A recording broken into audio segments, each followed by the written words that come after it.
Man of masses young tiger NTR నటించిన movie Devara. ఇక ఈ చిత్రం రోజుకో రికార్డు బదులు కొడుతూ ఎవరు ఊహించని అంచనాలు క్రియేట్ చేస్తుంది. మరి ముఖ్యంగా ట్రైలర్ విడుదలైనప్పటి నుంచి ఈ సినిమాపై ఇంకాస్త హైప్ పెరిగిందనే చెప్పాలి.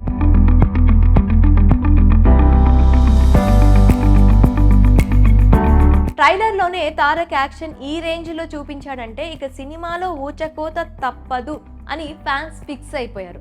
ఈ నేపథ్యంలో ఎన్టీఆర్ రెమ్యూనరేషన్ కు సంబంధించిన ఓ న్యూస్ ఇండస్ట్రీలో తెగ వైరల్ గా మారింది. RRR మూవీ కంటే ఎక్కువ పారితోషికం తీసుకున్నట్లు టాక్ వినిపిస్తుంది.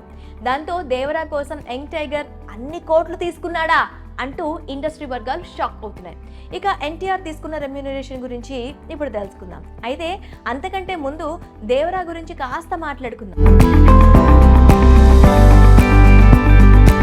దేశవ్యాప్తంగా దేవరా మూవీ గురించి పెద్ద ఎత్తున చర్చ జరుగుతుంది. సెప్టెంబర్ 27న వరల్డ్ వైడ్ గా విడుదల కాబోతున్న ఈ చిత్రం కోసం తారక్ ఫ్యాన్స్ తో పాటు సగటు సినీ అభిమానులు ఎంతో ఆసక్తిగా ఎదురు చూస్తున్నారు. ఇక దేవరాకు సంబంధించి రోజుకు న్యూస్ పరిశ్రమను షేక్ చేస్తుంది.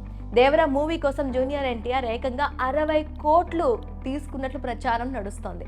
కాగా గతంలో RRR మూవీకి తారక్ 45 కోట్లు తీసుకున్నట్లు వార్తలు వైరల్ కాగా ఇప్పుడు ఈ లెక్కను చూసుకుంటే ఎన్టీఆర్ పారితోషికం 33% పెరిగినట్లు తెలుస్తోంది.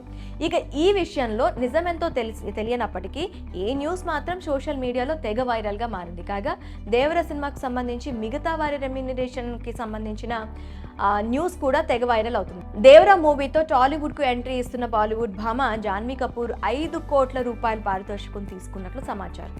ఇక ఈ సినిమాలో విలన్ గా నటిస్తున్న సైఫ్ అలీ ఖాన్ 10 కోట్లు, ప్రకాష్ రాజ్ 1.5 కోట్ల రూపాయలు అందుకున్నట్లు తెలుస్తుంది. మిగతా ఆర్టిస్టులు సైతం భారీగానే పారితోషికాలు తీసుకున్నట్లు తెలుస్తుంది.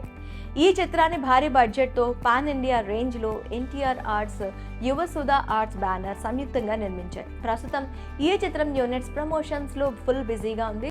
తారక్ అండ్ టీమ్ బాలీవుడ్ లో వరుసగా ఇంటర్వ్యూలు ఇస్తూ అక్కడి మార్కెట్ పై గట్టిగా ఫోకస్ పెట్టారు. ఇక దేవరా ప్రమోషన్స్ కు వస్తున్న రెస్పాన్స్ చూస్తుంటే భారీ ఓపెనింగ్స్ ఖాయంగా కనిపిస్తోంది. చూడాలి మరి RRR తో బాలీవుడ్ లో సత్తా చాటిన యంగ్ టైగర్ దేవరాతో ఏ రేంజ్ లో కలెక్షన్లు రాబడతాడు. మరి తారక్ రెమ్యూనరేషన్ పై సోషల్ మీడియాలో వైరల్ అవుతున్న న్యూస్ పై మీ అభిప్రాయం ఏంటి? కామెంట్స్ లో మాకు తెలపండి.